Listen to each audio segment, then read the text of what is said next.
Ang leyenda ng malakas at maganda malayo na sa puso ng Pilipinas, nanirahan ang dalawang natatanging tao na tinatawag na malakas at maganda. Malakas, isang tao ng hindi kapanipaniwalang lakas, possessed muscles, tulad ng malakas na bundok na nakatayo mataas sa horizon. At si maganda, isang babae ng walang katulad na kagandahang loob, ay bumubunga na parang ang pinakamahal na bunga sa gubat. Ang malakas at maganda ay hindi simpleng mga mapagkawanggaling. Sila ay ipinanganak mula sa katotohanan ng lupa na nilikha ng mga Diyos upang magdala ng balanse at kasunduan sa mundo. Ang mga Diyos ay nagpanalangin ang malakas na may lakas upang ilipat ang mga bundok at ang galit upang matugunan ang anumang hamon. At sa maganda, ibinigay nila ang walang katulad na kagandahan na captured ang mga puso ng lahat na nakikita sa Kanya.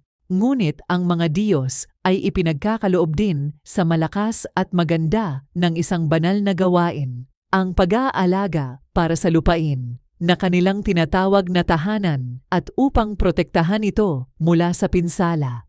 Kasama, naglalakad ang mga malakas at maganda sa maluwalhating landscapes ng Pilipinas. Ang kanilang kagalitan ay nag-echo sa pamamagitan ng mga libis at ang kanilang mga hakbang ay nagbibigay ng imprenta sa malambot na lupa. Ngunit gaya ng lahat ng mga kwento ng dakilang kapangyarihan at kagandahang loob, ang pag-iisip at kadiliman ay nakaliligaw sa mga liwanag na nagdadala sa malakas at maganda. Isang magandang araw, samantalang si malakas at si maganda ay nagdance sa ilalim ng hininga ng buwan, ang may asawa na katangian ay naglalabas ng isang makapangyarihang sumpa na humantong sa mundo sa kaos. Ang mga malakas at maganda ay nahahati. Ang kanilang mga espiritu ay nangasa iba't ibang mga kaharian, hindi makapagkakaisa at ibalik ang balanse na napipinsala. Ngunit ang pag-asa pa rin ay lumilitaw sa mga puso ng mga tao na naniniwala na sa isang araw, malakas at maganda ay malaya